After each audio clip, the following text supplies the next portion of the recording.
November 8th, 1942. The sand burned. Not the way fire burns. The way North Africa burns everything. Slow and patient. The grains cooked under a sun that had been hammering this stretch of coastline near Oran since before the Romans, before the Carthaginians, before anyone thought to draw a map and argue over what belonged to whom. The air tasted like salt and diesel fuel, and something metallic that Private First Class Earl Hobson could not name because he had never tasted it before. He would learn later that the taste was fear. Hobson was 19 years old. 14 months ago, his hands had been wrapped around a hoe in a tobacco field outside Greenville, Tennessee, pulling weeds between rows of broadleaf that his father and grandfather had planted every spring since before the Depression turned their neighbors into drifters and their neighbors' farms into dust. Those hands were still calloused, still thick across the palms from a decade of farm work that started before dawn and ended after dark. He could still smell the tobacco when he closed his eyes.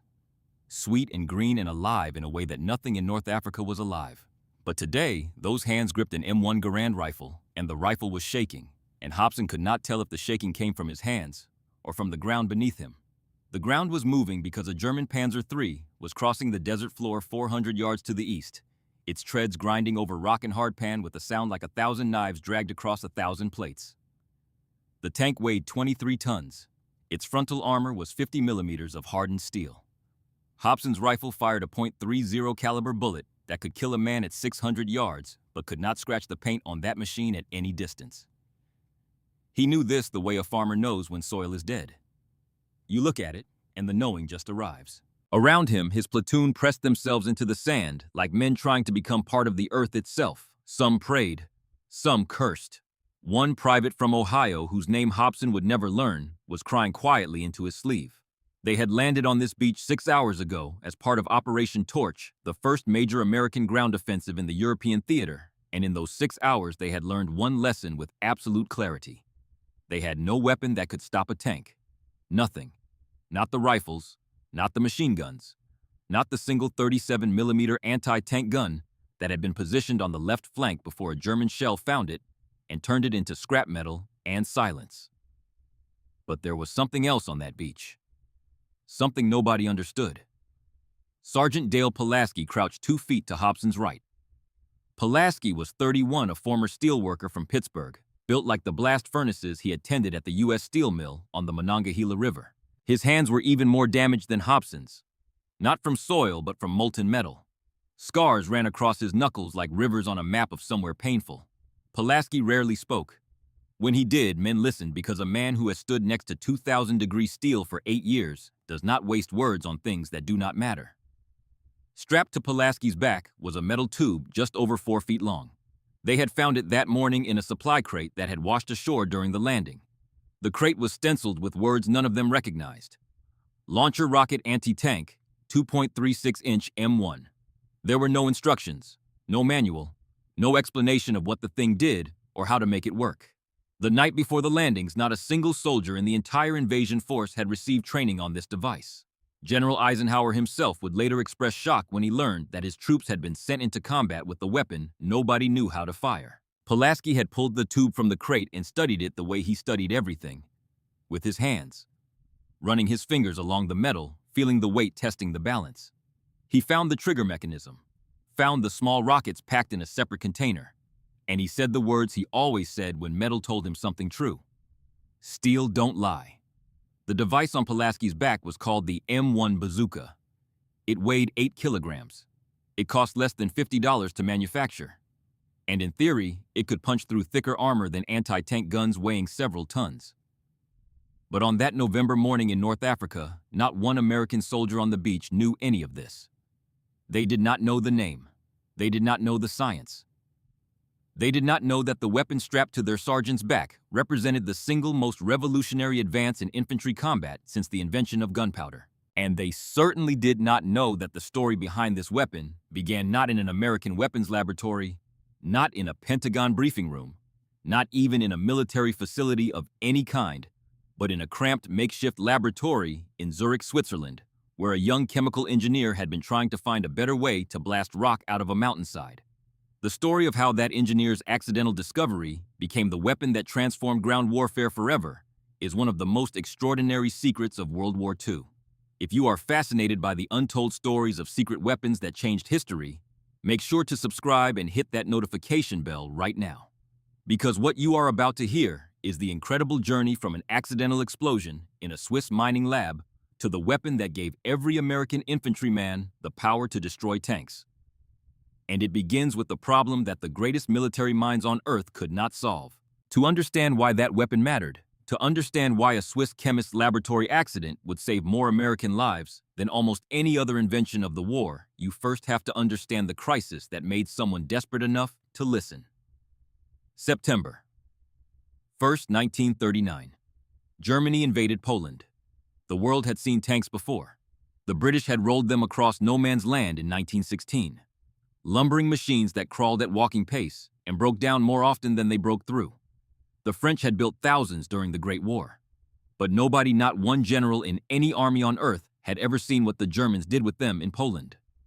The panzer divisions did not creep forward supporting infantry the way tanks had always been used. They attacked in massed formations, punching through defensive lines at 40 kilometers per hour, racing deep behind enemy positions before the defenders even understood what was happening. The Polish army, one of the largest in Europe, collapsed in 18 days. Military experts across the Allied world studied the catastrophe with growing terror. The British anti-tank doctrine relied on the 2-pounder gun, a weapon that fired solid steel projectiles designed to punch through armor using raw kinetic energy. The physics were simple and brutal. To penetrate thick steel, a projectile had to be heavy and fast. That meant the gun that fired it had to be massive. The 2-pounder weighed nearly 1,900 pounds and required a truck to haul it into position. Once set up, it could not be moved quickly. German tank commanders knew this.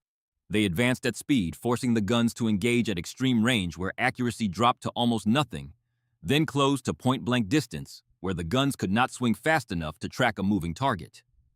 American observers reached conclusions that were even more alarming. Lieutenant General Leslie McNair, commanding general of Army Ground Forces, and the man George Marshall once called the brains of the Army, conducted pre-war exercises with American infantry and armor units and delivered an assessment that sent a chill through every officer who read it. The 37mm anti-tank gun, the standard American infantry anti-armor weapon, proved ineffective against modern armor at combat ranges. Achieving a frontal kill on a German medium tank required direct hits at distances under 400 yards. At that range, the tank's own 75mm gun would destroy the anti-tank crew long before they could fire a second shot. The gun crews knew this. They called 37mm anti-tank duty a death sentence with a slow fuse. The mathematics of the problem were unforgiving. Effective anti-tank weapons required enormous kinetic energy. Kinetic energy required mass and velocity. Mass and velocity required huge guns, heavy ammunition, and powerful propellant charges. The German 88mm flak gun could destroy any Allied tank at ranges exceeding 2,000 yards. But the 88 weighed over 7 tons and needed a powerful vehicle just to move it from one firing position to the next. The expert consensus crystallized around an uncomfortable truth. Effective anti-tank weapons had to be heavy, expensive, and tactically inflexible. Light weapons could not generate enough energy to punch through modern armor. Heavy weapons could not be repositioned fast enough to counter mobile tank formations. The German panzer forces had created a tactical paradox that conventional engineering simply could not resolve. The Wehrmacht owned the battlefield, and nobody had an answer. Intelligence reports from North Africa compounded the fear. German tank units demonstrated new tactical sophistication, using coordinated attacks by multiple vehicles to overwhelm defensive positions from multiple angles simultaneously. Even when Allied anti-tank guns scored direct hits, German tanks sometimes absorbed the impact and kept fighting. The armor was getting thicker. The tactics were getting smarter, and the Allied infantry was dying in the sand with nothing in their hands but rifles that could not scratch the paint on a panzer. But the answer existed. It had existed since 1935, locked inside the mind of a young man whose background seemed utterly irrelevant to the deadliest technical challenge of the 20th century. His name was Heinrich Mohaupt. He had never fired an artillery shell, never attended a military academy, never seen a tank in combat. His expertise lay in industrial chemistry and mining explosives knowledge that every weapons expert in the world considered completely useless for anti-tank warfare. They were all wrong. And the reason they were wrong began at a dinner table in a modest house in the Swiss village of Egg, just outside Zurich. August 16, 1915. Heinrich Mohaupt was born into a household where explosives were as ordinary as bread. His father, Berthold Mohaupt, was an industrial chemist who specialized in mining explosives and held patents in the field of munitions. The family home smelled of chemical compounds, the way other homes smelled of cooking. Dinner conversations revolved around blast patterns, rock fracturing, and the behavior of confined energy. Most children grew up learning to throw a ball or ride a bicycle. Heinrich grew up learning how explosions moved through different materials. Berthold was more than a chemist. He was a teacher, and his most important lesson came not from a textbook, but from a candle. One evening when Heinrich was still a boy, Berthold set a candle on the kitchen table and lit it. The flame flickered weak and uncertain, barely warming the air an inch from the wick. Then Berthold placed a small metal tube around the flame. The opening at the top concentrated the heat upward. Heinrich held his hand above the tube and pulled it away quickly. The warmth was startling. The same flame, the same candle. But focused through a narrow channel, the energy multiplied. "Remember this," Berthold told his son. "Energy that scatters is weak. Energy that focuses is powerful. Focus the energy. Always focus the energy." Heinrich did not know it then. He would not understand it for another 20 years. But that candle and that metal tube and those 3 words from his father would change the course of World War II. Heinrich was not an academic prodigy. He struggled through secondary school and completed vocational training as an electromechanic, a practical trade that paid the bills but hardly suggested future greatness. At 19, he fulfilled his Swiss military obligation with service so unremarkable that no one bothered to record anything about it. He returned to civilian life as a technical chemist in Zurich, a competent but anonymous young man in a country that prized anonymity. By the mid-1930s, Heinrich had established a small laboratory where he experimented with industrial explosives. His goal was purely commercial. Switzerland's mining industry needed precise explosive charges that could fracture rock without damaging valuable ore deposits. It was careful, methodical work. Not the kind of work that wins glory or makes headlines. The kind of work that calloused men do quietly because the work needs doing. Then in late 1935, everything changed. Heinrich was conducting a routine test. He placed a small explosive charge inside a metal container shaped like a cone with a thin copper lining on the inner surface. He expected the blast to scatter outward in every direction, the way explosions always behaved. He positioned a steel plate several inches away as a backstop to measure blast effects. He triggered the charge. What happened next contradicted everything Heinrich knew about explosives. The blast did not scatter. The metal cone did not simply shatter into fragments. Instead, the copper lining collapsed inward under the explosive force and transformed into something no one had ever intentionally created. A narrow jet of superheated metal moving at thousands of meters per second. Not a spray of shrapnel, not a burst of flame.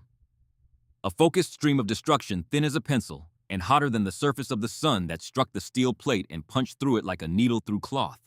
Not a dent, not a crack, a hole. Perfectly round, clean-edged, as though someone had taken a drill press to armor plate. Heinrich stood in his laboratory ears, ringing the smell of scorched copper and burnt explosive filling the small room, and stared at that hole. And he heard his father's voice clear as the day Berthold had held a metal tube over a candle flame in a kitchen in Egg. Focus the energy. The phenomenon was not entirely new. Scientists had known about the Monroe effect since 1888, named after American chemist Charles Monroe, who had observed that shaped explosive charges could imprint patterns on metal plates. But every military expert who had examined the effect had dismissed it as a laboratory curiosity. Interesting in theory, useless in practice. No serious weapons designer gave it a second thought. What Heinrich recognized with the practical instinct of an industrial chemist and the son of an explosives engineer was something the university-trained experts had missed completely. The copper lining was the key. Without it, the Monroe effect produced only a modest impression. With it, the explosive energy focused into a jet of metal moving fast enough to defeat armor. And that changed everything. Traditional anti-tank weapons worked on kinetic energy. A heavy projectile fired at tremendous speed smashes through steel by brute force. Bigger gun means more force means more penetration. The equation is simple, and the cost is enormous. But a shaped charge worked on entirely different principles. It used the energy of the explosion itself, focused through a metal liner, to create a penetrating jet that did not care how big the weapon was or how fast the projectile traveled before impact. A shaped charge weighing 1 kilogram could penetrate more armor than a conventional anti-tank gun weighing 1,000 times as much. The implications were staggering. If this technology could be made reliable, any soldier could carry a weapon on his shoulder that outperformed the massive guns currently needed to stop tanks. The foot soldier would no longer be helpless. Anti-tank warfare would be democratized overnight. But when Heinrich applied for permission to conduct larger tests, the Swiss military rejected him. His invention contradicted established doctrine. His credentials were insufficient. His background in mining explosives was irrelevant to weapons development. The rejection stung, but Heinrich persisted. Through 1937 and 1938, he refined his designs in that cramped Zurich laboratory, melting copper pipes in a makeshift furnace, hammering softened metal into cone shapes using traditional Swiss metalworking techniques. Each liner had to be precisely dimensioned. Too thick, and the jet would not form properly. Too thin, and the metal would disintegrate before achieving penetration. Working entirely by trial and error, Heinrich developed manufacturing methods that academic researchers had not even theorized. When the British learned of his experiments in late 1937, representatives of the Royal Arsenal traveled to Zurich for a demonstration in the spring of 1939. They watched Heinrich's shaped charge punch through steel. They acknowledged the results. Then they refused to pay the licensing fee he requested, arguing that the underlying hollow charge effect was already known. They went home and quietly pursued their own research, eventually developing the No. 68 anti-tank grenade, the world's first shaped charge weapon to enter military service in November 1940. The French connection came through Berthold. The elder Mohaupt knew Edgar Brandt, a prominent French weapons engineer and entrepreneur. Through Brandt, Heinrich gained access to French military officials. Their response was the same. Hollow charges violated established ballistic principles. No credible military would rely on such exotic technology. The Americans learned of Heinrich's work through military intelligence channels in January 1939. Negotiations began in July, but the United States Army was unwilling to pay the $25,000 licensing fee that Heinrich demanded. Every major military power had now examined his invention. Every one of them had rejected it. The Swiss chemist who had solved the century's most critical military problem stood alone in his laboratory with prototypes that nobody wanted to buy. Then France fell. June 1940. German panzer divisions crossed the Meuse River and shattered the French defensive line in 6 weeks. The nation that had bled for 4 years in the trenches of World War I collapsed before the same enemy in less time than it takes to harvest a tobacco crop in Tennessee. Mohaupt's primary development opportunity vanished overnight. He was stranded in neutral Switzerland with weapons technology that could change the war, and no one left in Europe willing to listen. The moment of vulnerability was complete. Heinrich sat alone in his laboratory, surrounded by prototypes and notebooks filled with calculations that could save thousands of lives. On the wall hung a photograph of Berthold. Focus the energy, but focus it where every door was closed. Every expert had said no. The whole continent was on fire, and the one man who held a fire extinguisher was locked in a room where nobody could hear him. But Heinrich Mohaupt was the son of Berthold Mohaupt, and Berthold had not raised a son who quit. Through the Brandt connection, Heinrich found a path to America. He waited in Portugal while his entry papers were processed weeks of uncertainty in Lisbon, a city filled with refugees and spies, and people who had lost everything waiting for a boat to somewhere safer. Heinrich carried his notebooks everywhere, slept with them under his pillow. The calculations inside those pages could change the outcome of a war that was consuming the world, and he was sitting in a hotel room watching ships leave the harbor without him. Finally, on October 18, 1940, he arrived in the United States. Paul Delalande, a French emissary who had reached America several weeks earlier, helped arrange what would become the most important weapons demonstration of the war. Aberdeen Proving Ground, Maryland. October 18, 1940. The autumn air was cool and smelled of gunpowder and cut grass. Aberdeen had been testing weapons since 1917, and the proving ground carried the scent of 1,000 detonations in its soil. Heinrich Mohaupt stood beside a folding table displaying his crude-shaped charge prototypes. He was 25 years old. He spoke English with a heavy Swiss accent. He wore civilian clothes in a room full of uniforms. The explosive charges for the demonstration had been manufactured by DuPont, the chemical giant that would later play a central role in shaped charge production. Around him stood American officers and civilian scientists. Their expressions ranged from skepticism to open hostility. They knew about the Monroe effect. They knew it had been studied and dismissed for decades. What could a Swiss chemist with no military credentials possibly show them that their own researchers had not already considered and rejected? Heinrich loaded his improved prototype, a 30mm rifle grenade containing less explosive than a standard hand grenade. He aimed at a steel plate representing tank armor thickness. The explosion created a sharp orange flash, followed by a sound unlike anything the observers had heard from such a small charge. Not a boom, but a crack. The distinctive signature of superheated metal moving faster than sound. When they examined the target plate, the room went quiet. A perfectly round hole, drilled completely through steel that no existing American infantry weapon could penetrate. The 30mm shaped charge grenade had achieved approximately 50mm of penetration, surpassing the performance of the standard 37mm anti-tank gun, from a device that weighed almost nothing. That cost almost nothing. That any soldier could carry. The silence lasted a long time. When the Americans finally spoke, they acknowledged the results, but argued that the underlying shaped charge principle was already known. Heinrich's licensing fee was negotiated downward significantly from his original demand. The program was classified top secret, and Heinrich Mohaupt, the man whose discovery had just stunned America's weapons establishment, was excluded from further development. Once he disclosed the principle, the military no longer needed the inventor. His shaped charge concept was absorbed into the American weapons pipeline.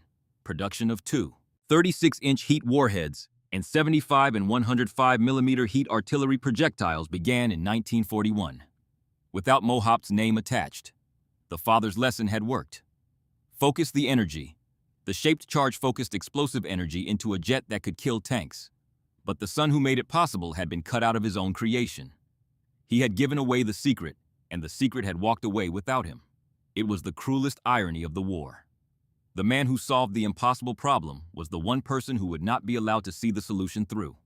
Heinrich Mohaupt had proven that a small explosive charge could outperform the largest anti-tank guns ever built. But proving the science was only half the problem. A block of explosive that could punch through steel in a laboratory was a very different thing from a weapon that a 19-year-old tobacco farmer from Tennessee could carry on his shoulder and fire at a German tank rolling toward him at 40 kilometers per hour across the North African desert. To turn Mohaupt's principle into a weapon that soldiers could actually use in combat, the United States Army would need two more men. One was Colonel Leslie Skinner, a career officer who had set fire to a hospital roof at Fort Strong, Massachusetts, when he was 15 years old because he could not stop building rockets, and who had spent the last decade launching experimental missiles at Aberdeen Proving Ground with a budget of nearly zero, scavenging discarded artillery propellant and scrap metal, because nobody in the military establishment took rocket weapons seriously. The other was Lieutenant Edward Uhl, a fresh-faced engineer just out of Lehigh University who would find the answer to the most critical design challenge in the history of infantry weapons in the last place anyone would think to look: a scrap heap beside the Potomac River. Colonel Leslie Skinner had been in love with rockets since before he understood what love was. Born in San Francisco in 1900, the only son of an Army surgeon, Skinner grew up on military posts where the sound of artillery was as familiar as birdsong. Other boys his age collected baseball cards or built model trains. Skinner built rockets. Small ones at first fashioned from cardboard tubes and black powder scraped from firecrackers. Then bigger ones. Then one that was too big. In 1915 at Fort Strong, Massachusetts, 15-year-old Leslie Skinner launched a homemade rocket from behind the post hospital. The device performed exactly as designed. It flew. It also set fire to the hospital roof. The resulting blaze required the post-fire brigade a formal investigation and a conversation between Skinner's father and the post commander that the younger Skinner never forgot. He was forbidden from building rockets on any military installation for the remainder of his youth. The prohibition did not kill his fascination. It sharpened it. If he could not build rockets at home, he would build them professionally. Skinner graduated from Boston Latin School in 1918. Briefly considered medical school at Harvard to follow his father, then abandoned that path and enrolled at West Point because West Point would let him work with weapons. He graduated in 1924, was commissioned into the Army Air Corps, qualified as an airship pilot, and waited for the Army to discover what he already knew. that rockets were the future of infantry warfare. The Army did not discover this. The Army ignored it. In 1932, Skinner managed to get himself attached to Aberdeen Proving Ground, where he began experimenting with solid propellant rockets in his spare time. His budget was functionally zero. The military considered rocket research a dead end, a hobby for eccentrics, not a serious line of weapons development. Skinner scavenged discarded artillery propellant from the Proving Ground's waste bins. He fabricated rocket casings from old fire extinguisher tanks he found in storage. He tested his devices alone on ranges that nobody else wanted to use, writing reports that nobody read. When the Army posted him to Hawaii for 2 years in 1938, he left his rocket notes with a colleague and spent the entire deployment thinking about what he would build when he got back. This was the man who received Mohop's shaped charge grenade in January of 1942. The M10, they called it. A compact explosive device weighing nearly 2 kilograms that could punch through 4 inches of hardened steel. The grenade worked beautifully. The problem was delivery. You could not throw a 2-kilogram grenade far enough to be safe from the tank you were trying to kill. You could not mount it on a rifle and fire it accurately. The weight was too much for the standard rifle grenade launcher. The only delivery method anyone had proposed was for a soldier to physically run up to an enemy tank and place the charge on its hull by hand. This was not a tactic. It was a death sentence. The Germans had machine guns mounted on every tank. Any soldier who tried to approach on foot would be cut down before he covered half the distance. Skinner looked at the M10 and saw the problem clearly. The grenade needed a rocket motor to carry it to the target. He had been building rockets for 27 years. The rocket was the easy part. He designed a small solid fuel motor, attached it to the M10 warhead, and created a functional rocket grenade in a matter of weeks. But the rocket created a new problem that was far more dangerous than the old one. When a solid fuel rocket ignites, it expels a jet of superheated gas out of its rear end at tremendous velocity. This is what propels the rocket forward. It is also what kills anyone standing behind the launch point. If a soldier held the rocket grenade and fired it, the exhaust would blow backward into his face and chest. Third-degree burns at minimum, death at worst. The rocket needed something to contain and direct the exhaust away from the shooter. Skinner assigned this problem to his newest team member. Lieutenant Edward Uhl had arrived at Indian Head, Maryland just months earlier, fresh from Lehigh University with a degree in engineering physics. UHL was young, energetic, and possessed the one quality that Skinner valued above all others in an engineer. He was not afraid to look stupid while solving problems. Where established weapons designers approached challenges through theory and calculation, Uhl approached them through instinct and improvisation. He built things. He broke things. He learned from the breaking. Uhl tried several approaches to the exhaust problem. He experimented with blast shields, with deflection plates, with angled nozzles designed to redirect the gas stream. Nothing worked well enough. The exhaust was too hot, too powerful, too unpredictable. Every solution added weight, added complexity, added failure points. Weeks passed. The shaped charge warhead sat in the workshop, perfectly capable of destroying any tank in the German arsenal, perfectly useless because no one could figure out how to launch it without killing the person who pulled the trigger. Then came the day that changed everything. UHL was walking behind the workshop at Indian Head. The path took him past the facility's scrap heap, a sprawling pile of discarded metal broken equipment, and industrial refuse that accumulated at every military installation.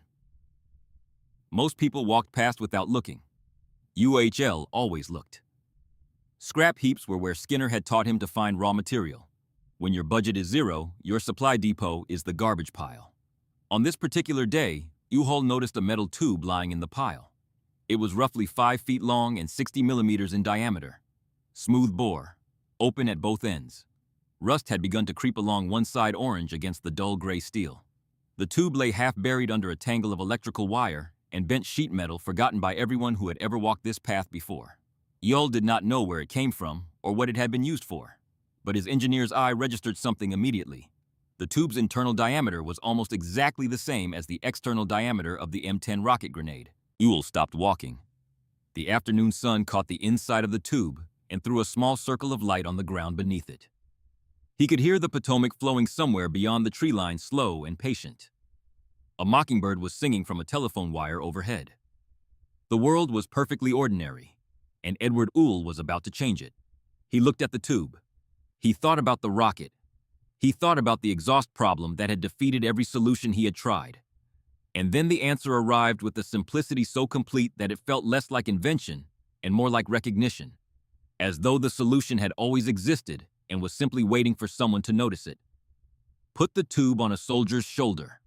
Slide the rocket inside.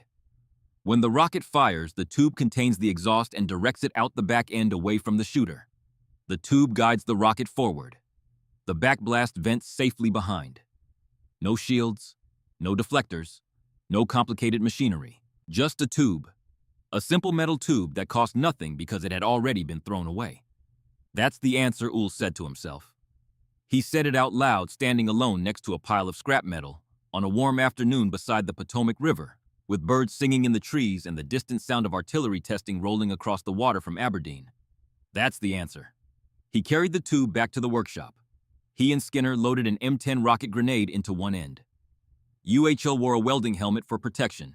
They pointed the open end of the tube toward the Potomac River, confirmed that no boats were in the area, and Uhl pressed the firing mechanism. The rocket left the tube with a soft whooshing sound. No recoil, no blast. The exhaust vented cleanly out the rear. UHL felt nothing on his face, nothing on his hands. He pulled off the welding helmet and stared at Skinner. I did not even need the helmet, Uhl said. The first bazooka in history had been fired. Its launcher was a piece of scrap metal pulled from a garbage pile. Its sights did not exist. Its stock was improvised from wood. Its grip was hand-fashioned. The total cost of the launcher was $0 because every component had been salvaged from waste, and it worked. But a test firing into a river is not a weapon. The Army had to see it. Skinner knew this. He also knew that the standard weapons procurement process would take months, possibly years, while committees debated and bureaucrats reviewed paperwork, and the moment passed. Skinner had spent a career watching good ideas die in conference rooms. He needed to bypass the system entirely. His chance came in May of 1942. Aberdeen Proving Ground hosted a competitive trial of various anti-tank weapons, primarily spigot mortars designed to lob explosive charges at armored vehicles. Skinner and Uhl brought their tube launcher to the trial uninvited. They were not on the program. They had no official authorization to demonstrate. They had exactly one prototype and a handful of rocket grenades. On the morning of the trial, they realized that their launcher had no sights. Zero. The scrap heap tube had no targeting mechanism of any kind. Skinner grabbed a wire coat hanger from the back of a truck, bent it into a crude V shape, and fastened it to the front of the tube. This was their aiming device, a coat hanger. The trial began. 5 different spigot mortar designs were tested against a moving tank target. These were serious weapons designed by serious engineers with serious budgets. One by one, each mortar crew loaded their weapon, calculated the trajectory, adjusted their aim, and fired. The first mortar overshot by 30 yards. The second landed short. The third veered left. The fourth failed to detonate. The fifth struck the ground close enough to throw dirt onto the tank's hull, but did not actually hit it. 5 weapons, multiple rounds each. 0 direct hits on a target driving in a straight line at moderate speed. The observers scribbled notes. The mood was grim. Then Skinner and Uhl set up their tube. Brigadier General Gladian M. Barnes, head of the Army's Ordnance Research and Development Section, happened to be walking past with a group of visiting officers. He noticed the commotion around the strange tube on the shoulder of a young lieutenant. Flames. Whooshing sounds. Smoke. Barnes came over to investigate. Skinner saw his opportunity and took a calculated gamble that could have ended his career. He handed the launcher to the general and offered to let him fire it. Barnes shouldered the tube. UHL loaded a rocket. Barnes looked through the coat hanger sight at the moving tank target. He pressed the trigger. The rocket struck the tank on the first shot. The visiting officers erupted. They wanted to shoot. Everyone wanted to shoot. UHL loaded rockets as fast as he could. Barnes fired again. Hit. Another officer fired. Hit. They burned through the entire supply of ammunition in minutes, striking the tank repeatedly, while 5 competing mortar systems sat silent, having failed to achieve a single impact. Barnes did not need committees. He did not need review boards. He did not need procurement studies. He looked at Skinner and said 2 words that changed the war. Produce it. General Electric received an emergency contract to deliver 5,000 launchers in 30 days. They completed the order with 89 minutes to spare. The weapon was officially designated the Rocket Launcher M1 and entered service on June 14, 1942. The soldiers who first received it took one look at the long metal tube and gave it the name that would follow it through history. They called it the bazooka, after a crude musical instrument made from pipes that the comedian Bob Burns played on his radio show. The name stuck because it sounded exactly as ridiculous as the weapon looked. And because the weapon, ridiculous or not, was about to change everything. If you served in the military or have a family member who carried a bazooka, we would love to hear your story in the comments. Because this weapon was about to face its first real test, and that test would very nearly kill it. November 8, 1942. The beaches of North Africa. The M1 bazooka was rushed to some units participating in Operation Torch, the Allied invasion of French North Africa. Rushed is the generous word. The weapons arrived in supply crates with no training manuals, no instruction sheets, no guidance of any kind. On the night before the landings, General Eisenhower was informed by a subordinate that none of his invasion troops had received any training whatsoever on the new rocket launcher. Eisenhower was stunned. On the beach near Orange, Sergeant Dale Pulaski pulled an M1 launcher from a crate and turned it over in his scarred hands. He had never seen anything like it, but Pulaski understood metal the way farmers understand soil and sailors understand water. He found the trigger assembly, found the battery compartment that powered the ignition circuit, found the rockets in a separate container. He loaded one into the tube and felt the click of the contact ring engaging the firing wire. "Steel don't lie," he told Hobson. "If they built this, they built it to shoot something." But the M6 rockets issued with the M1 launcher were a disaster. The battery-powered ignition system failed constantly. Moisture from the Mediterranean salt air corroded the electrical contacts. The rocket motors misfired or refused to ignite altogether. Heat warped the propellant charges. Humidity swelled the wooden components. The weapon that had performed flawlessly at Aberdeen in the dry Maryland autumn fell apart in the wet North African winter. The results were devastating. Not for the Germans, for the bazooka program. American bazooka teams in Tunisia fired their weapons at approaching German armor and watched the rockets sputter, misfire, or fly wildly off target. A senior American general visiting the Tunisian front in 1943, after combat operations ended, could not find a single soldier who could report that the bazooka had actually stopped an enemy tank. Not one confirmed kill. The weapon that was supposed to revolutionize infantry combat had produced nothing but frustration, wasted ammunition, and a dangerous intelligence leak. Because the Germans captured intact bazookas, not just in North Africa, where inexperienced American troops lost equipment in early skirmishes, also on the Eastern Front, where the Soviet Union had received quantities of M1 launchers through Lend-Lease. Wehrmacht engineers took the captured weapons apart, studied the shaped charge warhead, and immediately recognized what the Americans had built. They began developing their own version before the sand had settled on the Tunisian battlefields. The bazooka was dying. Officers who had opposed the program from the beginning pointed to Tunisia as proof that rocket-launched shaped charges were unreliable in combat. The weapon was too fragile. The ammunition was too sensitive. The training requirements were too complex for frontline troops under fire. Serious voices within the army recommended canceling production entirely. The story could have ended here. The Swiss chemist's invention, the rocket pioneer's obsession, the young engineer's scrap heap discovery. All of it could have disappeared into a footnote, one more promising weapon that failed when it mattered. But the problem was never the shaped charge. Mohop's science was perfect. The explosive jet punched through steel exactly as designed. The problem was the M6 rocket and the M1 launcher. The ignition system, the ammunition quality, the lack of training. Fix those things, and the weapon would work. And someone did fix them. By late 1942, the improved M1A1 launcher entered production alongside the significantly more reliable M6A1 rocket. The forward hand grip was removed. The design was simplified. The new ammunition incorporated better propellant, improved fuses, and more robust electrical contacts. The M1A1 weighed just 5.8 kilograms and measured 1.37 meters long. Light enough for one man to carry. Simple enough for one man to operate. The improved weapon arrived in time for the next major American operation, the invasion of Sicily in July 1943. And in Sicily, on a dusty road near the town of Gela, the bazooka would face the ultimate test. Not against a Panzer III, not against a Panzer IV, against the most feared armored vehicle in the German arsenal, the tank that no Allied gun could stop from the front. The 57-ton monster whose very name made infantry commanders reach for the radio and call for air support. The Tiger.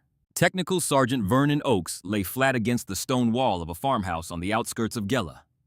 Oakes was from Abilene, Kansas, a John Deere mechanic who understood engines and transmissions the way a surgeon understands anatomy. He had enlisted in 1942 and discovered that the same hands that could rebuild a tractor differential in the dark could load a bazooka rocket in under 4 seconds. The Tiger I appeared at the end of the road like a building that had learned to move. 57 tons of steel and diesel and death. Frontal armor 100 millimeters thick. An 88 millimeter gun that could destroy any Allied tank at 2,000 yards. The ground shook with each rotation of its treads. Dust rose around it like smoke from a furnace. No anti-tank gun in the American infantry arsenal could penetrate its front plate at any range. The standard response to a Tiger sighting was retreat, regroup, and call for bombers. Every soldier who had been briefed on German armor knew the Tiger's silhouette the way a farmer knows a tornado's shape on the horizon. It meant run. Oakes did not have bombers. He had an M1A1 bazooka with 2 rockets. The first shot struck the Tiger's track. The shaped charge detonated against the hardened steel links and shattered them, immobilizing the 57-ton vehicle in the middle of the road. The tank could no longer move, but it could still fight. The massive turret began rotating toward the farmhouse where Oakes and the shooter crouched. The 88 millimeter barrel swung through the air like a slow finger pointing at their death. Oakes loaded the second rocket and steadied the tube on the shooter's shoulder. There was no time for fear. The hands that had tightened 10,000 bolts on John Deere combines did not tremble. The Tiger's turret was still turning. 3 seconds, maybe 4. The shooter pressed the trigger. The rocket flew straight and struck the Tiger's hull near the driver's position. By some combination of precision and luck and the particular geometry of that moment, the shaped charge warhead entered the narrow observation slit in the driver's armor plate. The one gap in the Tiger's fortress of steel, a slit no wider than a man's hand. Mohop's science did the rest. The copper liner collapsed. The jet formed. Superheated metal traveling at thousands of meters per second punched through the slit and into the crew compartment. The ammunition stored inside detonated. The Tiger erupted from within. It was the luckiest shot in the history of infantry combat. Military historians would later describe it as an improbable hit. The odds of threading a shaped charge through a driver's vision slit under combat stress were astronomical. But the weapon that made it possible was not luck. The weapon was science. More than half a century of explosive research from Monroe to Mohop to Skinner to Ewell, compressed into a copper cone and a metal tube that a Kansas mechanic steadied against a stone wall on the outskirts of a Sicilian town. The Tiger, the most feared weapon in the German arsenal, had been killed by a device that cost less than $50 and weighed less than a Thanksgiving turkey. But the true significance of Sicily was not the Tiger. It was not the 4 medium tanks the M1A1 also destroyed during the campaign. The true significance was what happened inside the minds of German tank crews when they learned that American infantrymen now carried weapons capable of penetrating their armor at close range. Fear travels faster than bullets, and the fear that the bazooka created in the Wehrmacht was about to change the entire balance of the war on the ground. Because when the enemy starts copying your weapon, that is when you know you have built something that matters. And the Germans were about to copy the bazooka with desperate urgency. In late 1942 and early 1943, Wehrmacht engineers completed their analysis of captured American bazookas from both North Africa and the Eastern Front. They recognized immediately that the 60mm warhead was effective but undersized. With characteristic German thoroughness, they enlarged the design to 88mm, dramatically increasing armor penetration. The result was the Raketenpanzerbuchse 54, which German soldiers nicknamed the Panzerschreck, in English tank terror. They also called it the Ofenrohr, the stovepipe, an inadvertent tribute to the crude American design they were frantically trying to improve upon. Alongside the Panzerschreck, German engineers developed the Panzerfaust, a disposable single-shot shaped charge weapon, even simpler and cheaper than the bazooka. Millions would be produced before the war ended. Every one of them operated on the same principle that Heinrich Mohop had discovered in his Zurich laboratory. The same principle his father had demonstrated with the candle and a metal tube on a kitchen table in Egg. The irony was sharp enough to cut. The nation that considered itself the most technically advanced military power on Earth had been forced to copy a weapon invented by a Swiss chemical engineer that every major military establishment had laughed out of the room. American ordnance officers had once proposed enlarging the bazooka warhead during early testing. They were overruled. The Germans did exactly what the Americans should have done, and they did it because they had no choice. The Wehrmacht also began fitting supplementary armor screens called Schürzen to their Panzer IV tanks' thin plates of metal or wire mesh designed to detonate shaped charge warheads before they reached the main armor. Tank tactics were revised. Panzers no longer advanced against infantry positions without close infantry support of their own. The days of tanks rolling confidently through defensive lines were over. Every hedgerow, every stone wall, every window in every bombed-out building might conceal a soldier with a tube on his shoulder and the power to kill a 50-ton machine.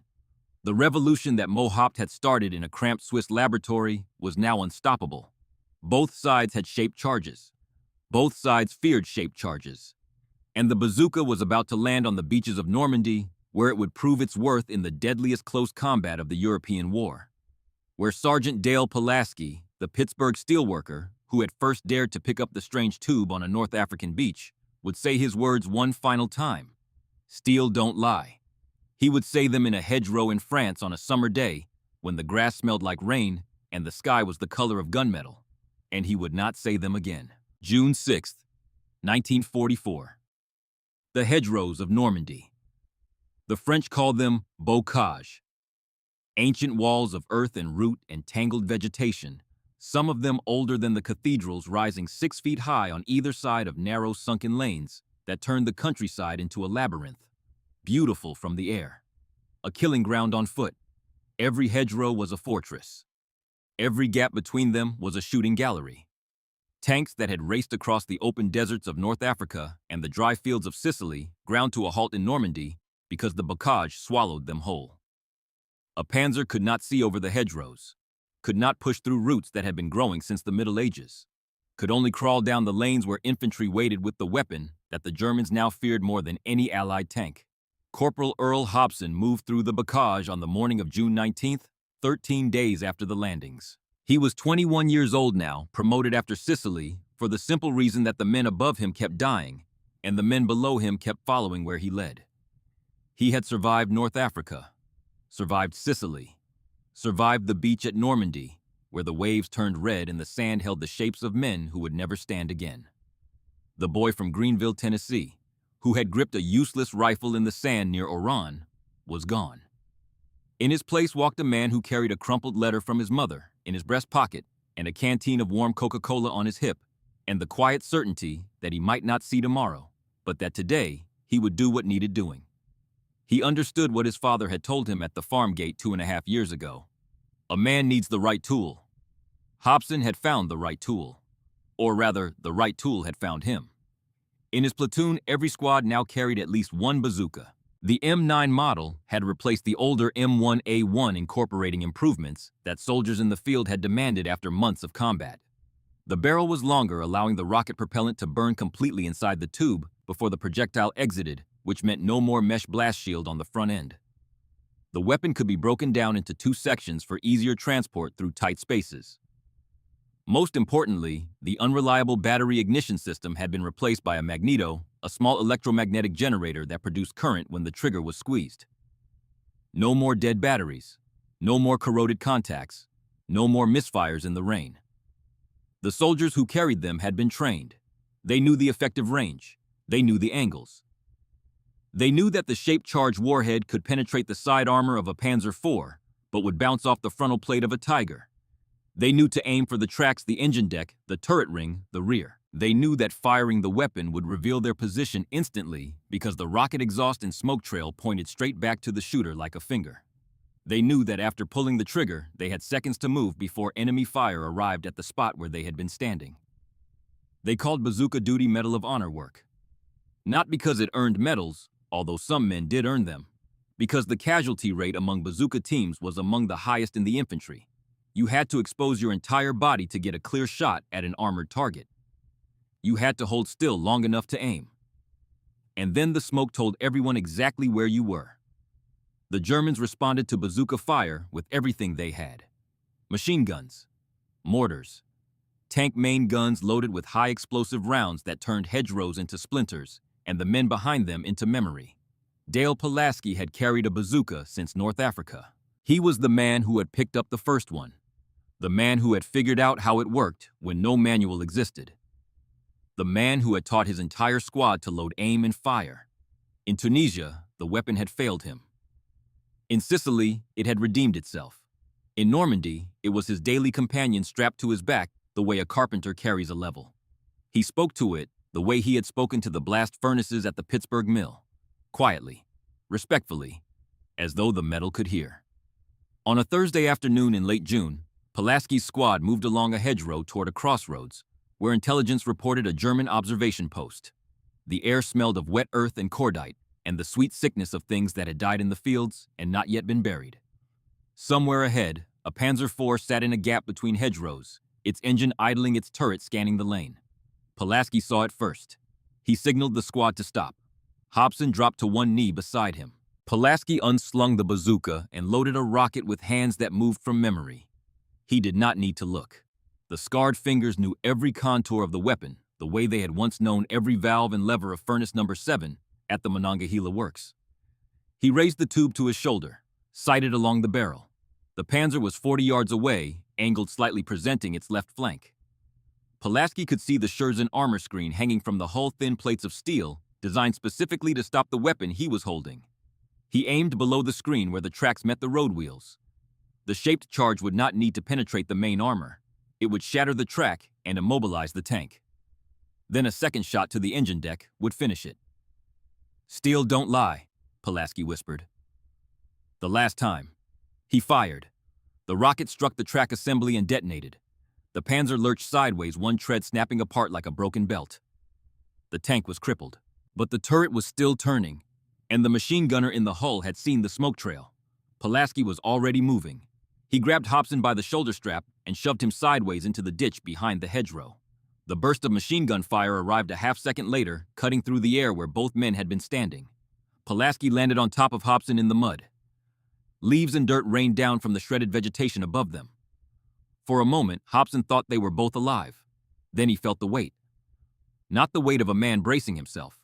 The weight of a man who could not brace himself anymore. Pulaski had caught the last rounds of the burst in his back and shoulders, while pushing Hobson into the ditch.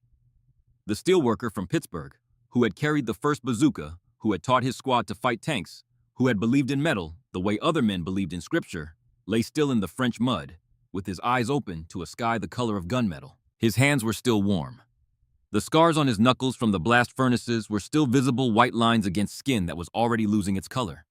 A man who had spent his whole life around heat was growing cold in a ditch in a country he had never asked to visit. Hobson sat with him. He did not know for how long. The war continued, overhead bullets snapping through leaves, the crippled Panzer grinding its one good track against the dirt. But for a moment, there was only the ditch and the mud and the weight of a man who had chosen to fall so that someone else could stand. In Pulaski's breast pocket, Hobson found a letter. Folded once. Addressed to Helen Pulaski. 1847. Carson Street, Pittsburgh, Pennsylvania. The handwriting was blocky and careful. The letters of a man who wrote slowly because he wanted every word to be right.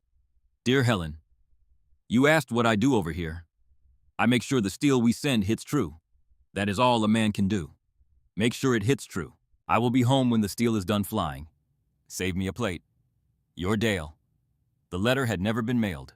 Hobson folded it back along the same crease and placed it in his own pocket. He carried it for the rest of the war. He carried it home to Tennessee. He carried it for the rest of his life. The bazooka that Pulaski had fired sat in the ditch beside his body.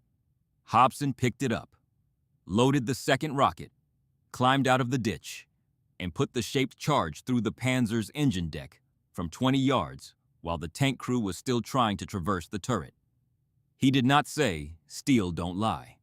Those were not his words. But when the tank burned, he understood what Pulaski had always meant. The metal does not pretend. It does not exaggerate. It does not promise what it cannot deliver. It either works or it does not. The shaped charge either penetrates or it does not. The man behind the weapon either stands or he does not. Pulaski stood. And then he fell so that Hobson could stand after him. The war in Europe ground on for 10 more months after that Thursday in the hedgerows. The bazooka went everywhere the American infantry went. Through the breakout from Normandy, across France, into the frozen forests of the Ardennes during the Battle of the Bulge, where bazooka teams fought German armor in waist-deep snow. Through the Siegfried Line, across the Rhine, into the heart of Germany itself. General George Patton, the most aggressive armored commander in the Allied forces, assessed the bazooka with characteristic bluntness. He did not celebrate it. He did not call it a wonder weapon. Patton believed the purpose of the bazooka was not to hunt tanks offensively, but to be used as a last resort in keeping tanks from overrunning infantry positions. It was a defensive weapon in Patton's eyes, a tool of survival, not attack. But even Patton's reserved judgment contained an admission that would have been unthinkable 2 years earlier. The infantry now had organic anti-tank capability. Individual soldiers could defend themselves against armored vehicles. The helplessness that Earl Hobson had felt on that beach in North Africa, the total vulnerability of a man with a rifle facing a machine made of steel, was over. Not because the bazooka was perfect. It was not.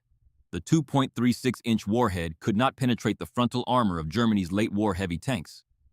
The Tiger II, the King Tiger, was effectively immune from the front. Bazooka teams had to find the flanks, the rear, the vulnerable points. They had to get close. They had to be brave enough to stand in the open and accurate enough to hit a weak spot while a 70-ton machine tried to kill them. It was not a miracle weapon. It was a chance.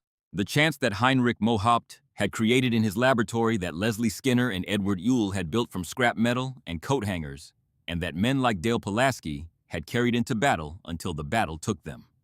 May 8, 1945. Victory in Europe. When the guns stopped, the numbers told the story of a revolution. American factories had produced approximately 440,000 bazooka launchers during the war. Millions of rocket grenades. The weapon that had started as a tube from a scrap heap and a warhead from a Swiss chemist's laboratory had become the most widely produced anti-tank system in American military history. But the shaped charge revolution extended far beyond the bazooka. Every major power had adopted the technology. The Germans had their Panzerschreck and Panzerfaust. The Soviets had the RPG-43 and RPG-6 anti-tank grenades. The British had the PIAT. Every one of these weapons operated on the principle that Heinrich Mohaupt had demonstrated in 1935 and that his father Berthold had taught him with a candle flame in a kitchen in Egg. Focus the energy. After the war, Mohaupt received several United States patents for his shaped charge designs.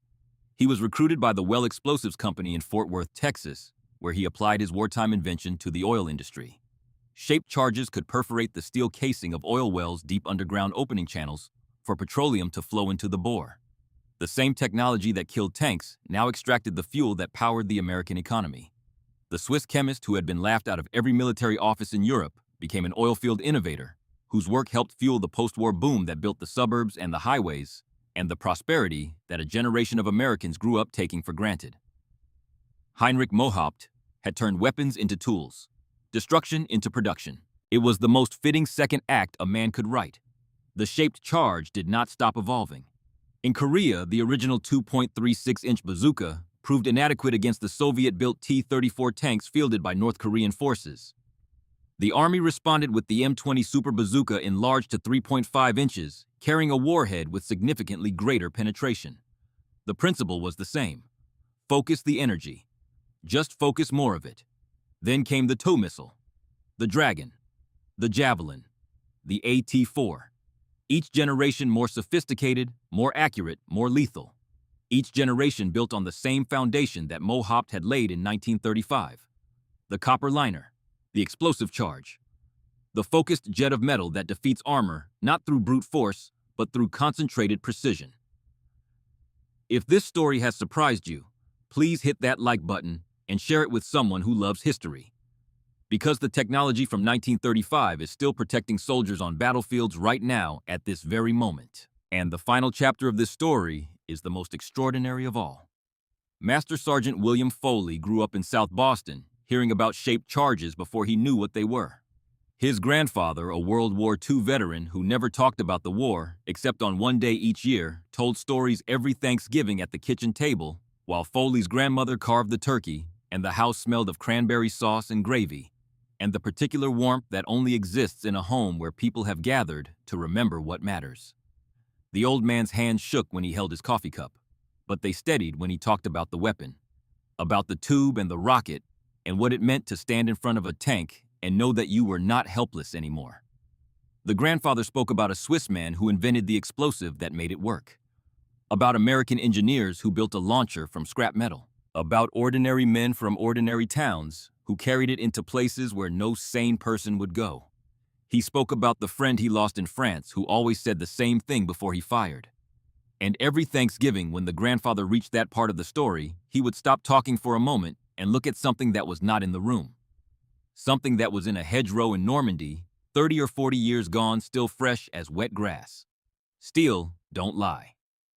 Foley enlisted after September 11th. He deployed to Afghanistan carrying an AT-4 anti-tank weapon, a disposable single-shot launcher that weighed less than 7 kilograms and could penetrate any armored vehicle ever manufactured. The AT-4 was a direct descendant of the bazooka.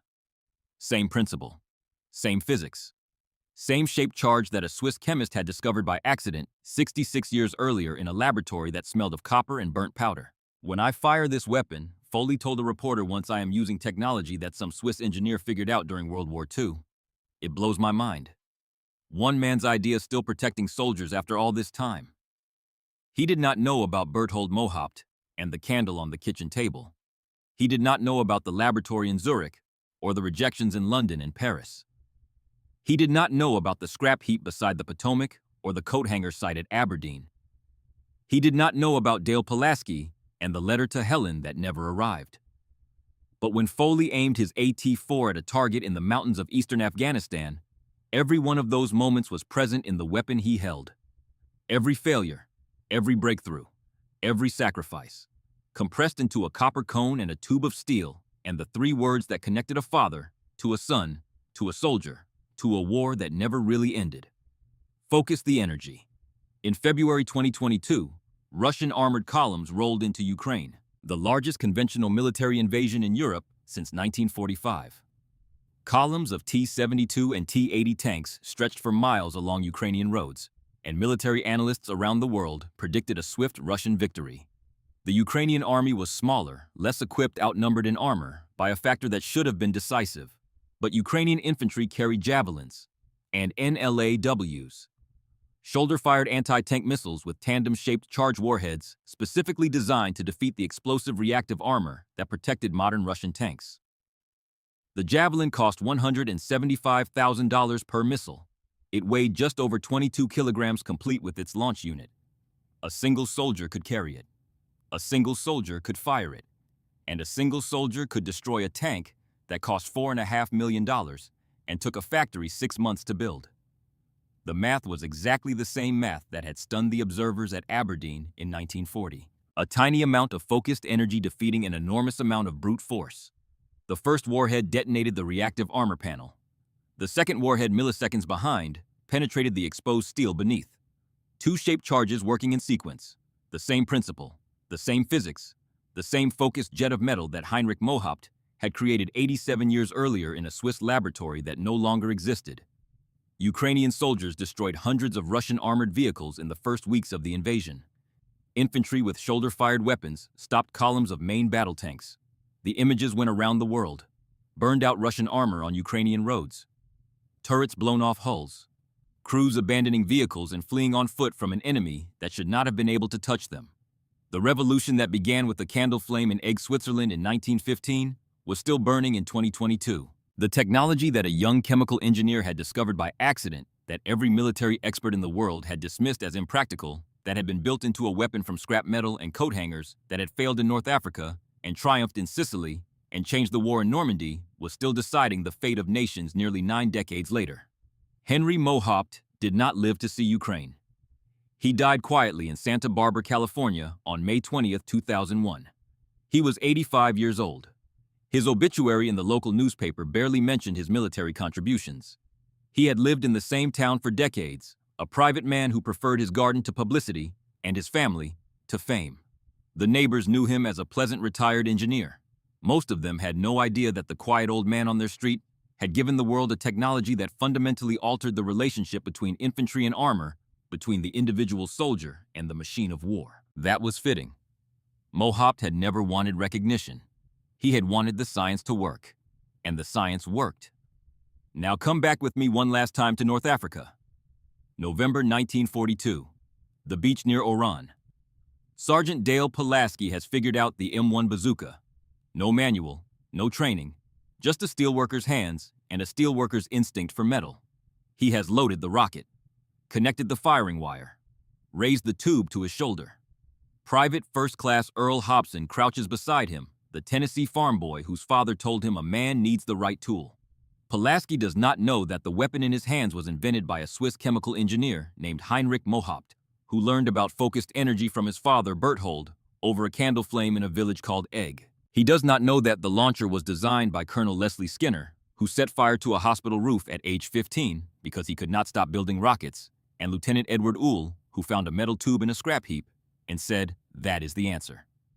He does not know that the weapon was approved because a general fired it with a coat hanger for a sight and hit a moving tank on the first shot.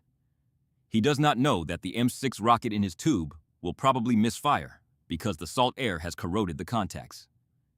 He does not know that this weapon will fail today, but succeed tomorrow, that it will kill a tiger in Sicily and change tactics in Normandy and be copied by the enemy and carried by his nation's soldiers for the next 80 years and counting. He knows none of this.